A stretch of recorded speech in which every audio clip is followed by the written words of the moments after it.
Hi. Okay, everyone. So, hi. All right. So, today is our short class, and I want to make sure that we get done what we have to get done today.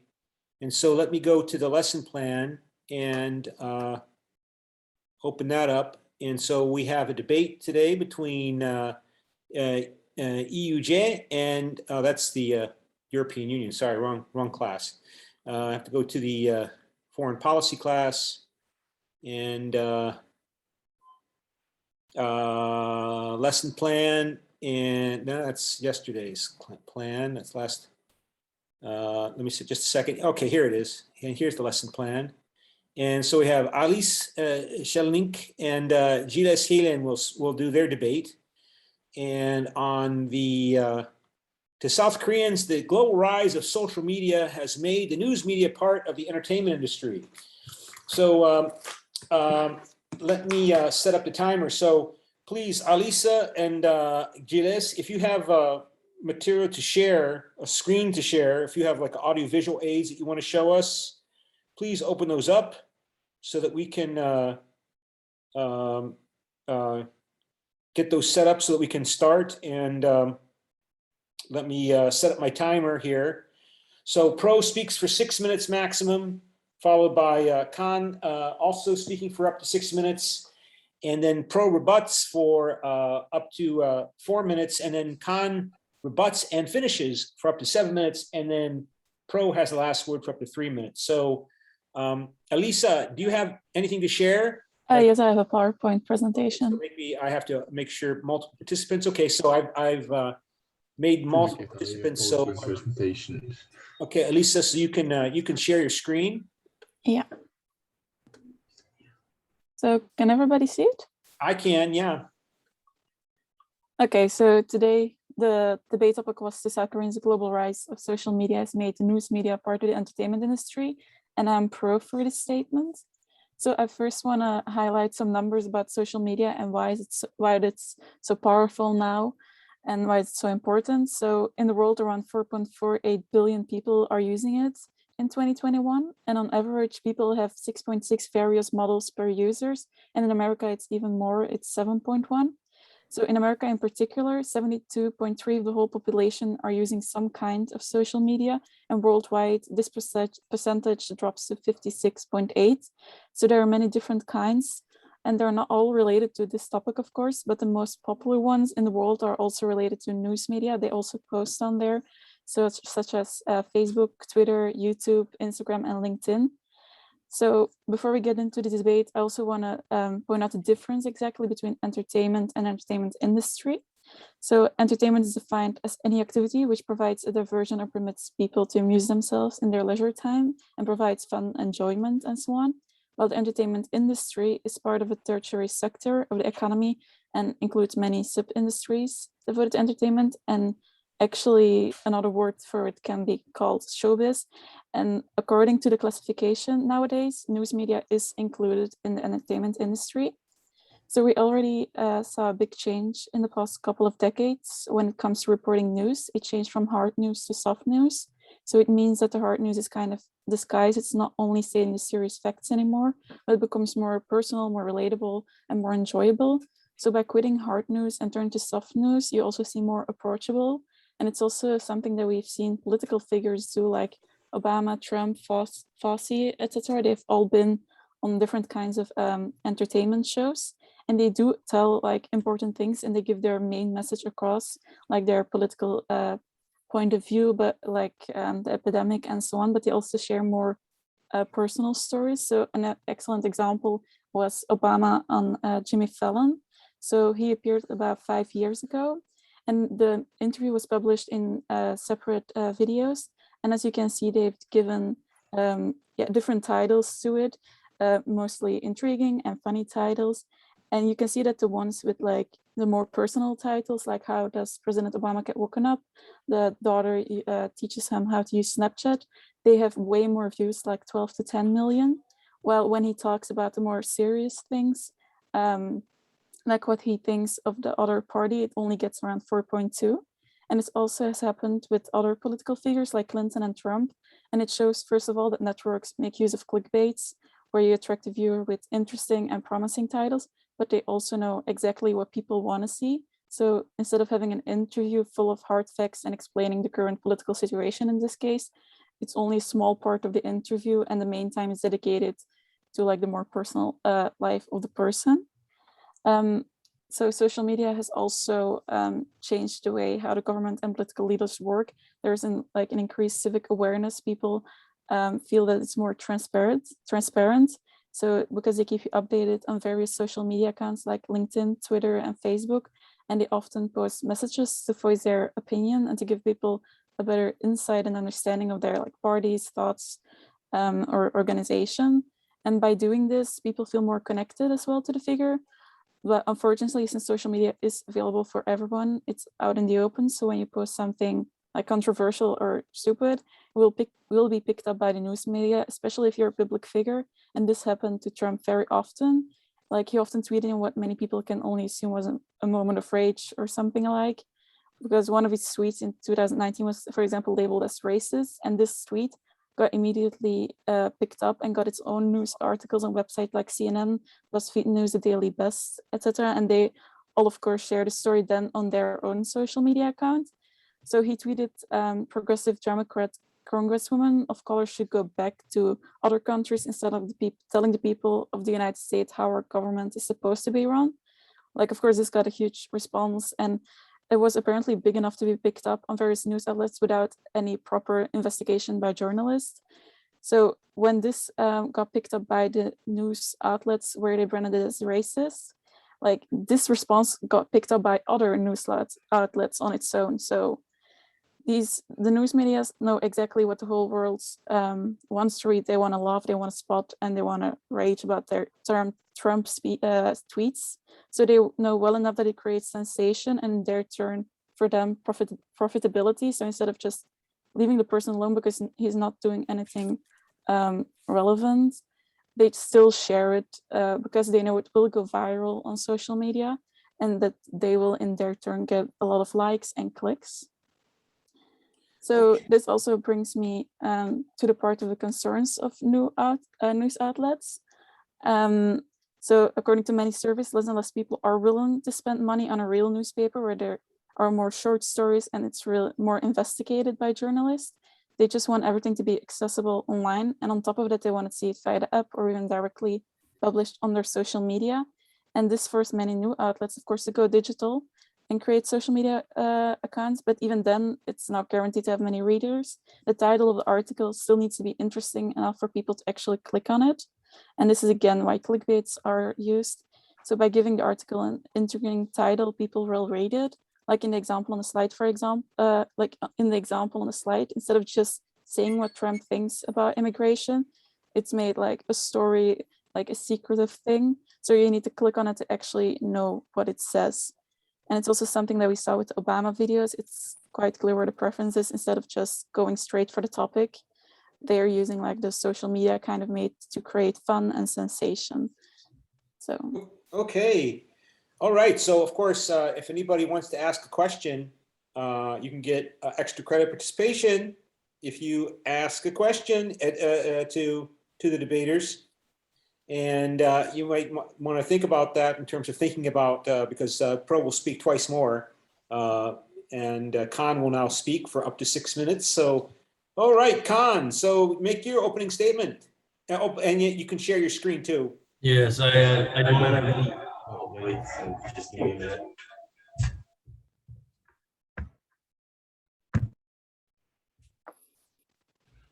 Okay, sorry. No, I don't have any PowerPoint presentation prepared. I'll just give my opening statement like this.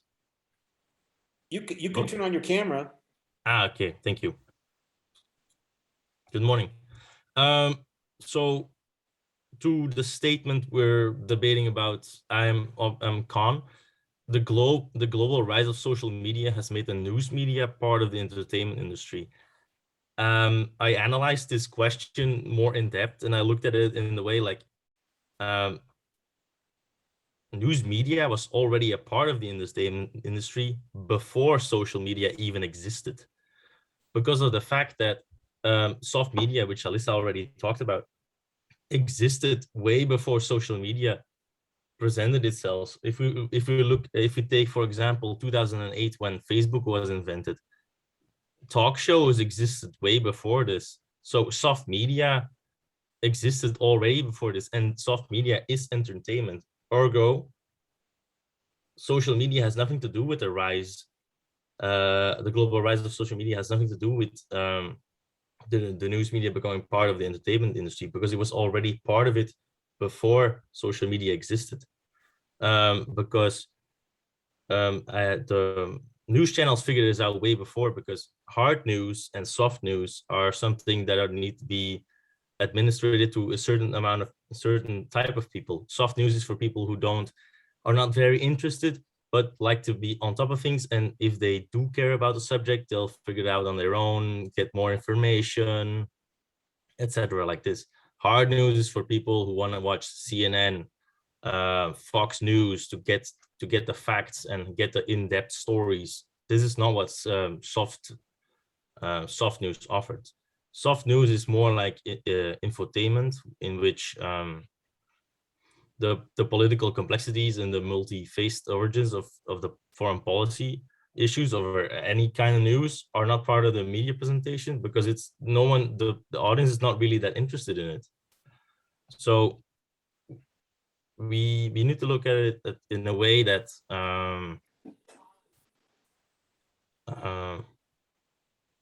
that social media has nothing to do with how people consume the news.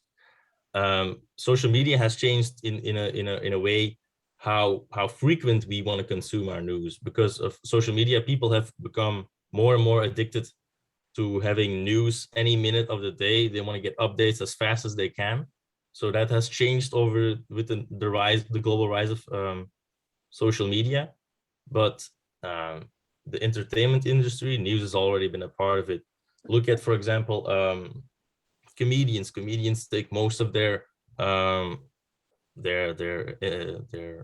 work from stuff that is going on in the world, making jokes about foreign issues and saying how our country messed up on this and this and this, and using this kind of thing to, like, people who don't know about it and to inform them, and people who don't know about it making like, haha, I know about this.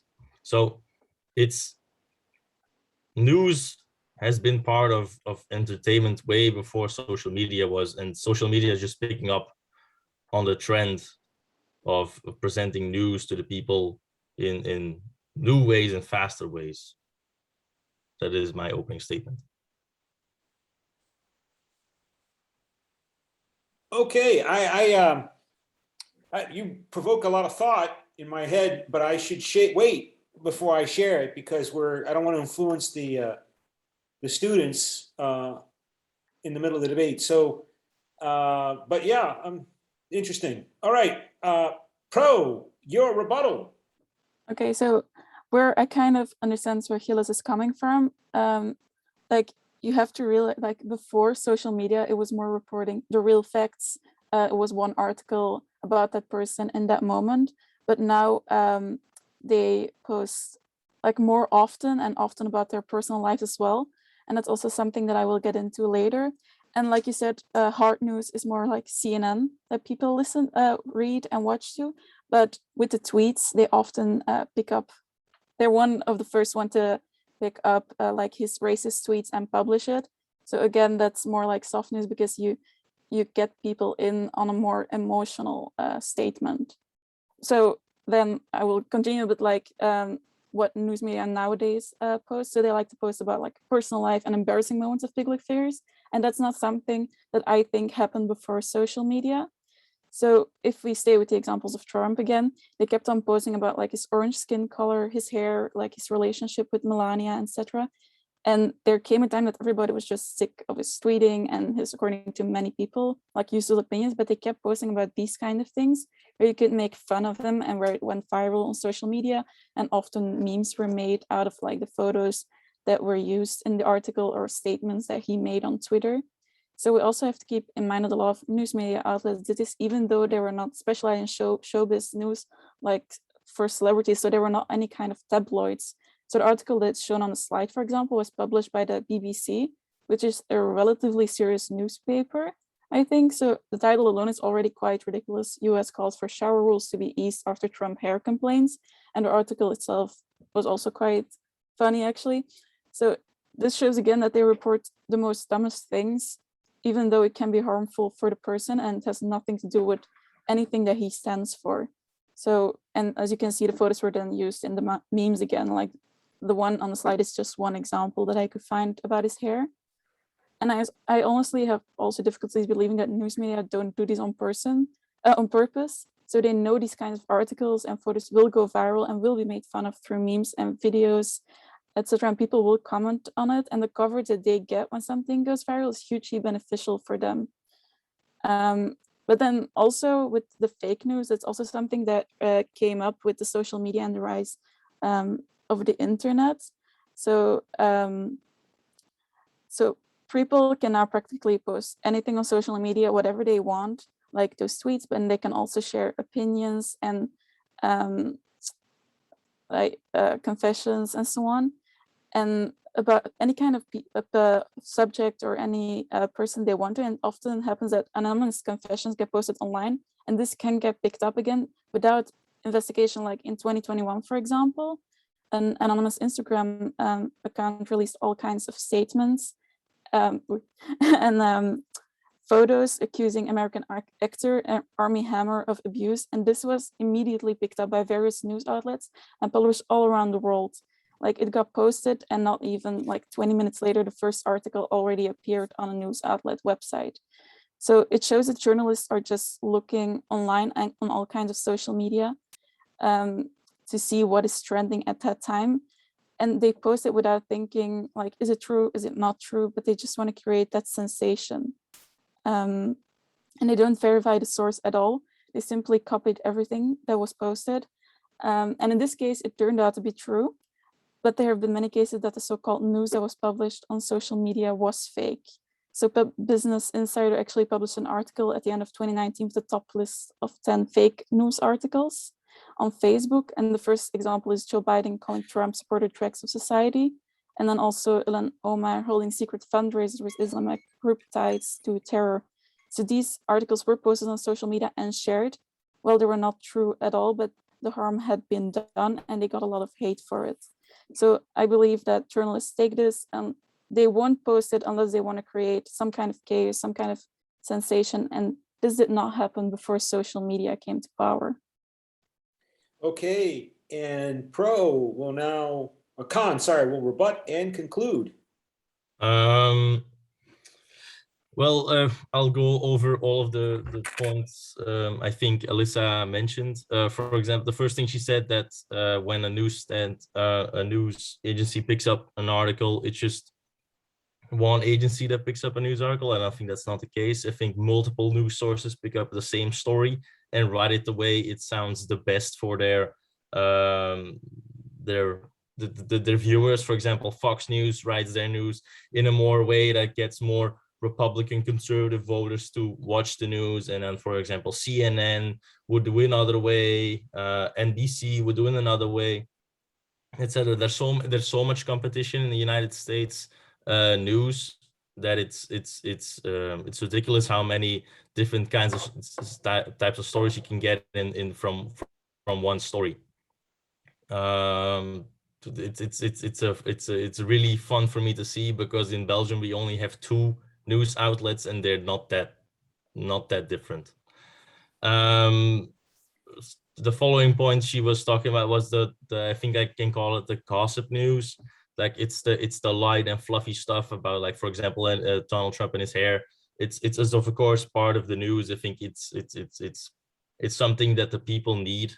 I think it fits very well on the page, for example, of BBC, but it's then again, it has nothing to do. Social media, people were already making fun of each other in way before social media, on TV, in the newspapers, making comments, like if you say something bad about a certain newspaper, for example, as a important figure, the newspaper is going to hit back and they're going to make an article about you. So I think Trump has done that with multiple figures. So I think that's nothing to say like, oh, that's new. No, it's something that happened before already.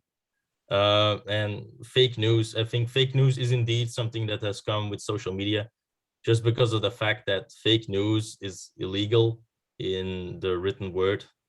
At least in Belgium it is. You're able to get prosecuted if you publish news that is completely false. That is if that is, the risk is too high for a journalist to publish something that's so wrong that he can get prosecuted for it. So that it just didn't exist. And then the last thing, sensationalism. Sensationalism is something that is growing. I believe that true with the growing rise of social media, but it's something that already existed beforehand, because of such a high amount of news stations reporting news. You need to have an edge. If you don't have an edge, no one's going to watch your news show. And if you're able to create some sensationalism, if you have, like, for example, the loudest talker, the one who has the most vigor in representing the news, has the most outrageous comments on certain aspects on the news and in his interviews, that's something people want to watch. That's something that is journalism from the beginning, and it's still today. So I don't think it has amplified with social media, but it has not begun because of social media. That's what I wanted to say. Anybody have questions? Yes, I do. Okay, Nick, go, Nick. Because you're contra and I was more lenient towards pro on this statement. I was, as you mentioned before, you said that basically journalism has been there before social media and that journalism hasn't changed. But I wouldn't agree because No, I completely agree with the fact that journalism has changed. I think it has evolved over the it has fact. evolved, but then you're more leaning towards pro, not contra, right? No, I think Because- I'm con because I'm saying that the rise of social media has made the news media part of the entertainment industry. That's not the case. It was already a part of the entertainment industry before social media. So I'm con. Okay. Huh? Kind of If confused. you read the man. question really well, the question goes, global social media has made the news part of the entertainment industry, but you can interpret it in the fact that was social media the cause of news media going into in the entertainment industry?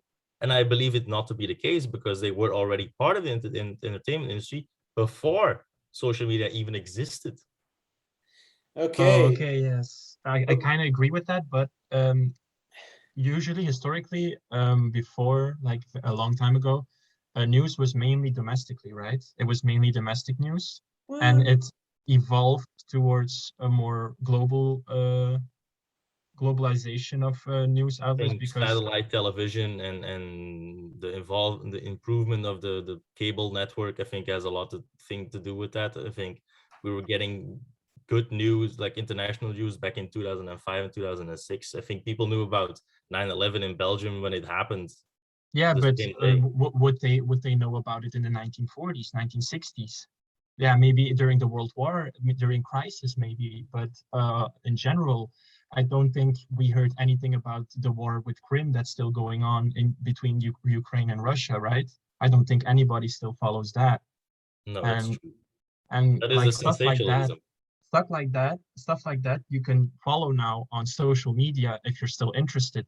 So I think social media definitely has a part with entertainment because people who are basically entertained with following these kind of topics have the chance now, whilst back in the day they didn't really have it. And also we have to look at it that a lot of different kinds of media is now free 24/7. You can attain it online anywhere from the world, which has also impacted the industry and information that people can acquire. I think in the way you just phrased, if you, for example, we take the example of the Krim, for example, I think all of these articles you would have gotten about the Krim would have been written by a news agency.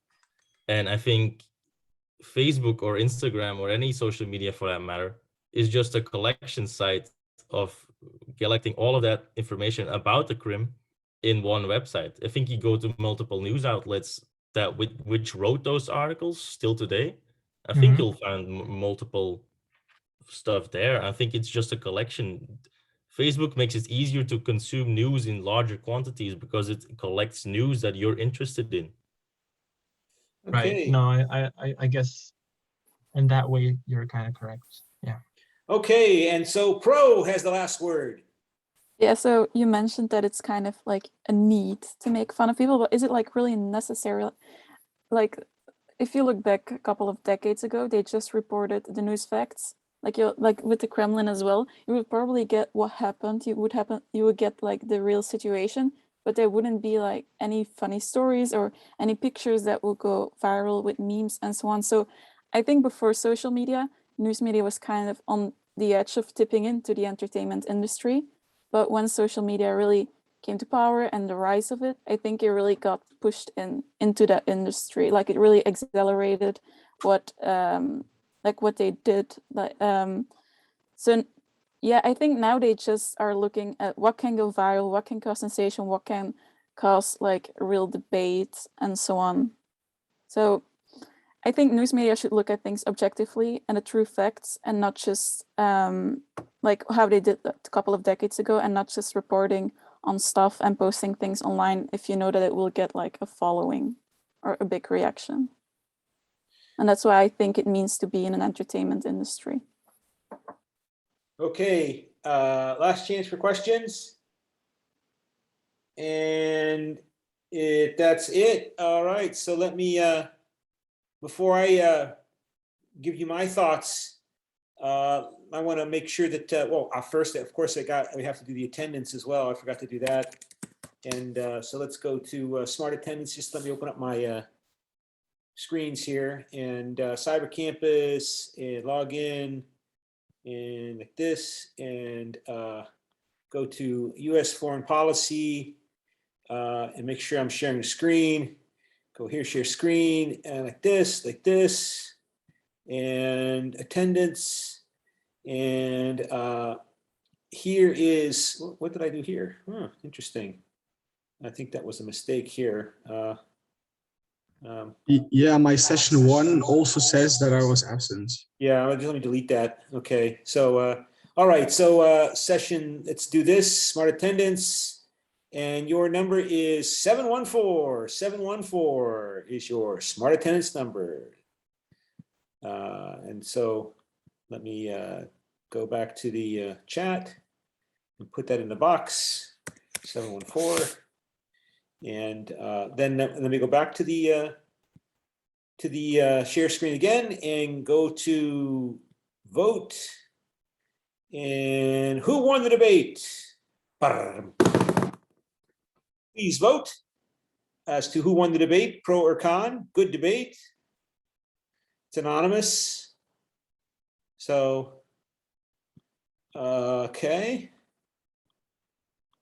And we have 5 people voted. 7 people have voted. 8 people have voted.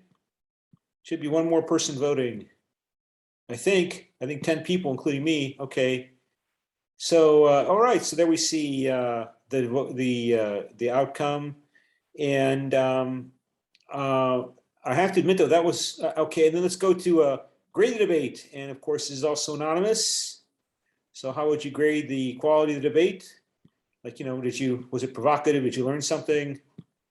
You know, did get some insights? And just do that for 15 seconds. 7 people have voted.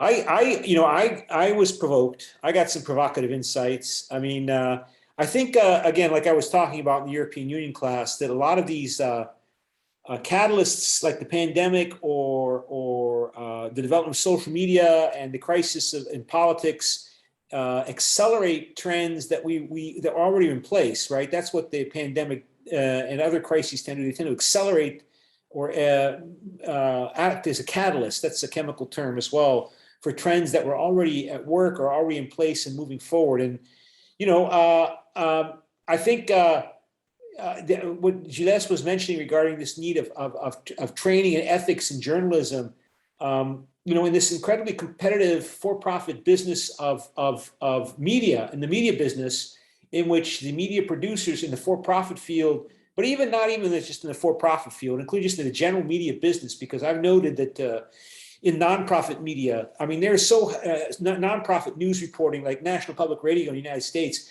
they are so heavily influenced by techniques and commercial profit money income generating mechanisms that they learn from the for-profit sector, right?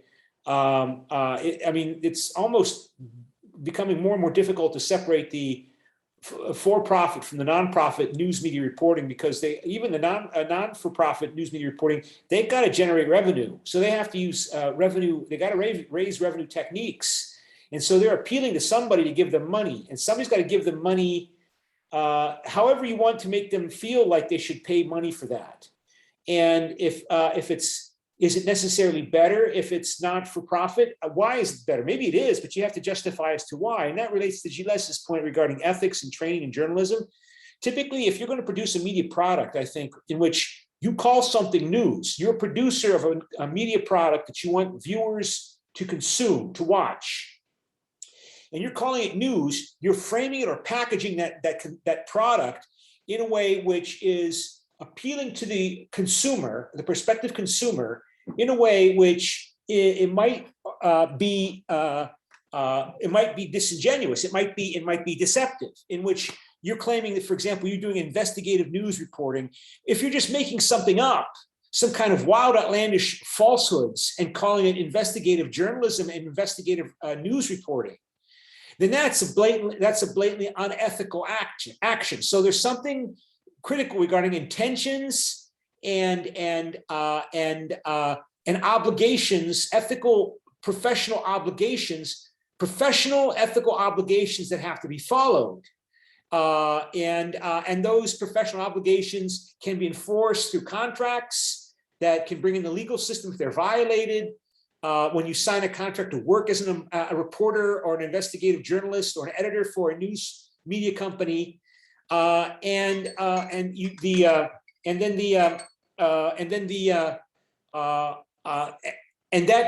is critically important for using that framing label news for a consumption product. And because when you put the consumption label news on something, you're claiming that it's information in public interest for the public community of fellow citizens. It might be local city area news or state level news or national level news that is part of the public discourse and debate as citizens regarding policy making, participating in, ultimately for being an informed citizen to participate in the policymaking process. And that is the ethical professional, perhaps an ethical professional framework by which we're supposed to teach students who are learning about journalism in journalism school and college, and then is enforced by an employer. But of course, in the for-profit media set business, also you have this strong tendencies to be deceptive in the competition with your competitors in this intensely competitive for-profit business, where there's now an infinite number of sources of media source access points through social media. That means infinite number of ways to get information, right? From infinite number of websites, from the millions of actors on planet Earth, right? Who can appeal to you in your language, if it's English or French or Walloon or Dutch or whatever, or Korean, and that pressure is intense. And people will have a tendency, because of human nature, and you touched, one of you touched upon that, to label something news because it is desirable to do that in order to have people watch it. And like you said, if you don't have a provocative angle perspective, nobody's going to watch you.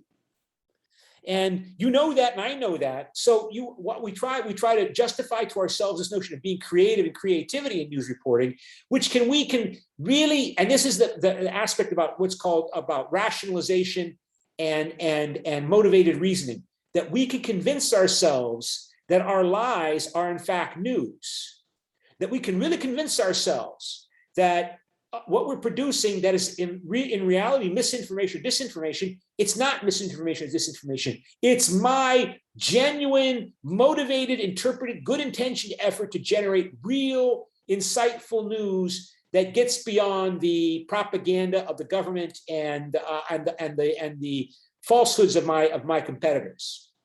And you can see that. I see that everywhere. You see that professionally, the people engaged in that kind of behavior in government, in academics, in academic fields. I've seen it in academics, that people, particularly when you talk about your career, and because so much of our identities are tied up with who I am as in terms of my career. I'm a professor, I'm a journalist, I'm a business person, I'm a politician, and failure is one of the most stressful events in a person's life. Somebody told me, like, losing your job has been evaluated as being as stressful as a death in the family or getting divorced. And I'm 59 and I've seen that happen. And I've come close to experiencing it myself because I've gotten into conflicts with people. And, it is, so people, we're talking about careers here. And you see it, for example, in American news media, that if you get into a right-wing conservative news media, like Fox News, for example, Fox News is the most popular cable news channel in the United States. It's been around for like 25 years. And the people that work for that institute know that it's the most influential news source in the United States. They are among the most influential news source in the United States. That it is, and if you get a job, you join because you need a job. You graduate from college, you get a job. You need to find a job as a journalist, right? So you take anything you can get because you need a job, and then you get socialized into that job. And a person's nature, it's human, not necessarily yours, not necessarily mine, but generally speaking, it's human nature to accommodate your worldviews and feelings to your situation, if that situation is satisfying important needs for you, like the need for status, the need for influence, the need for income, money. And so you can really make yourself believe collectively in this groupthink process that I'm right, I'm Republican, Barack Obama is lying, the Democrats are hypocrites, and I'll make myself believe that.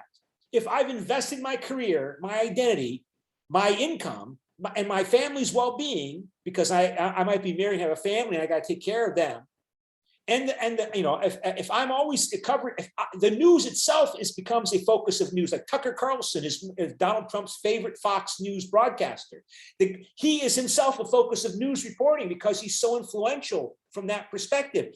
It's human nature to make yourself believe what you want to believe, because you think of yourself as a newsman, and but I'm also really influential and I'm making lots of money. And I've seen it not just in media. I've seen it, at my age, 59, I've seen it among my friends that start out as leftists, radical, really left of center, and then they got a job in the government and they became very right wing because they liked the lifestyle, they liked the money, and they got tired of feeling bad about themselves.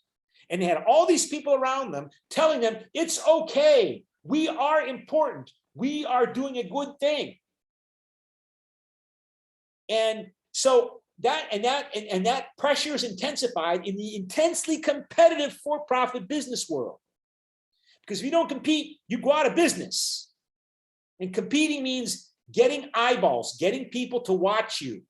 And that means provoking them, appealing to their emotions. And what kind of emotions they have, they differ. Some people want to be entertained, like some of you in the presentation talk about soft news and personal reporting of Barack Obama. Yeah, a lot of people like that. Some other people like other things, in terms of what they want to consume. We're all consuming something because we want to consume it. We need it. We want it. We like it. I mean, I remember as a kid, I used to read the newspaper as a small child. And I remember reading newspaper reports about, I liked doing that. I mean, that's why I became, political science professor. Not everybody does that. Most people don't. They do other things, but I liked consuming those news reports. I remember, I just remember once, my father got worried about me. I remember reading the newspaper and there was some news report about nuclear reactors and nuclear reactor radioactivity. And I must have been 6 or 8 years old. And I went into my father into the bathroom. He's shaving, right? And, he's an Italian immigrant who, is kind of anxiety ridden about, having him and his family fit into America. And I started telling him about this news report about nuclear reactors. And he looked at me like, isn't that kind of, isn't that something unusual for a kid like you to be thinking about? And I felt kind of bad, But people are different. People are, but I liked that. Some people like other things. Other people like other things. So I think this notion of I guess we have to think about, what does it mean to be entertained? What does it mean to call something news? What are the ethical obligations when I'm a journalist or an editor or a news broadcaster? That there's a set of professional ethics that the professional field of journalists and journalism agree that we should do and we must do if we're going to call something news. And even if we have our news channel, you see it in the New York Times, right? In the newspaper, the New York Times has its news reporting, and then other articles that appear in the New York Times daily submissions on the databases of the libraries. They call it news, and then there's analysis. And then they'll label some pieces that they post commentary, right? So if something is commentary, there are different ethical standards, expectations that I and the producer of that news service undertake. That's different when they're doing investigative journalism. And of course, then there's opinion editorial pieces, which of course are opinion editorial pieces, and those are typically written by professional opinion writers. So somehow I think that is, and this comes to mind because I've been attending, an online conference. It started at 9 o'clock last night, my time, 9:30. So I didn't get much sleep last night.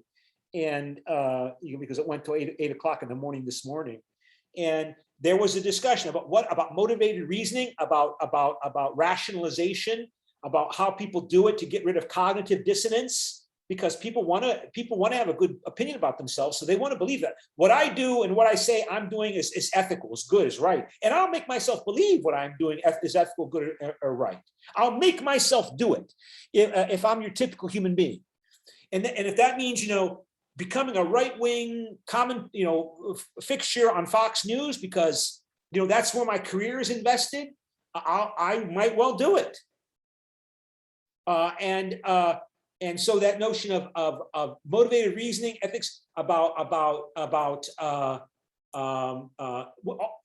all came up in this conference that on Zoom conference I was attending overnight, and but this notion of ethical obligations, that there are certain things we know we must do. We can't just lie and say, just make stuff up. That's easy to say is wrong and should be condemned and should be punished. And even the courts can come in, like, they will if they come in and attack somebody for libel, right? If I knowingly spread false information, libelous information about somebody that I know is wrong, is not correct, is wrong, and I can, and you can prove that I knew it was not true. And that's difficult to do in the United States. It's easier to do in Britain, supposedly, that libel and slander lawsuits are easier to prove in Great Britain. So that might be you see that sometimes it's that in certain news reporting cases that people view as false news or fake news or slander or libel, they will try to file in Britain because Britain and I think Australia have stronger anti-libel laws.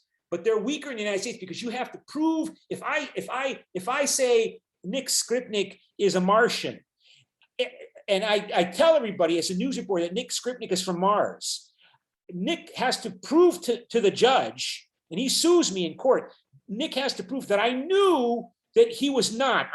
He has to find evidence that I consciously knew it was a lie. But if I really believe that, and I can prove that I thought it was true, no matter how outlandish it is, Nick is not going to win that libel suit, but he'll still have to pay all of the lawyers because lawyers are expensive. So typically people, they don't really pursue law cases against false news reports because it's really difficult to prove that it was an intentional effort at deception. It's really difficult to prove intentional efforts at lies, at deception. But at the same time, we want to be creative. We want to be provocative. We want to get people's attention in this intensely for-profit business, which means high viewership to sell advertising time to prospective advertisers who will buy advertising time. And people get excited about the nation. They are proud and concerned and view themselves as American patriots or Belgian patriots or Korean patriots. So if I can phrase my news product in terms of appealing to people's identity as Americans or Belgians or Koreans or Swiss, then I'm more likely to get their attention. And that's what you see, particularly because the people tend to assume that the nation is the final, ultimate arbiter for a person's fate in the world. So people can become concerned about the well-being of their nation because they think that their fate ultimately depends upon the well-being of their own nation in a world of other nations. And in a globalizing economy where we're buying and selling and importing and exporting across international borders, where we have COVID-19 pandemic going across borders, where we have global climate change now, where we have corruption, and corrupt figures. Money laundering in the Paradise in Panama and now what's the other papers that were released? Pandora's papers about how people money launder money across international borders, hiding their money in banks in Barbados and South Dakota and elsewhere. So this is our short class, so I don't have too much more time to talk about this because I was going to talk about this, how the Chinese model, again, the Chinese say, you're right on, Professor Ben, just like we've been saying all along, right? That the Chinese are cracking down and preventing is this the news report I had here? Yeah, I mean, for example, you see this, and this relates to something I was talking about in the European Union policymaking class, that China's cracking down more and more on what it considers to be wrong statements, slandering, libeling heroes in Communist Party heroes in China. And they make this point that you can say, if you say something outrageous on Chinese social media, you'll get attention, right? So and that's what the Chinese Communist authorities say, that these people may be trying to gain clicks or eyeballs, get attention. But these behaviors obviously touch moral and legal bottom lines, that they're unethical for these people to mock traditional heroes of Chinese communist success. So you can't say certain things, and if you do, you'll get shut down and arrested. So we'll have to talk about that another time.